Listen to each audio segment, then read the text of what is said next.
Good day. In this video, I'll show you how to use suggested messages when a customer requests to be transferred to an agent but nobody is available.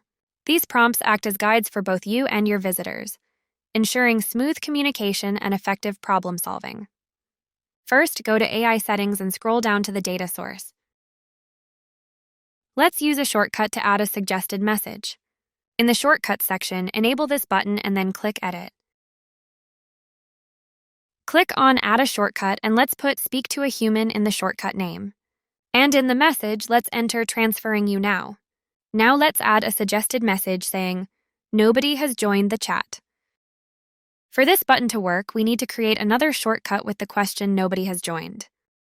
Let's name this shortcut Nobody has joined and then let's enter the message. We appreciate your patience. It seems all of our agents are unavailable right now. Please fill in the form below and one of our agents will get back to you within a business day. And then click on Add Element to add a ticket form. Lastly, click Save. Now let's see how the suggested messages we added work. As you can see, AI is using the suggested message we provided to provide an option to the customer if nobody is available to chat. For further instruction on how to use this function, please visit our community center or schedule a call now with an AI Assist specialist.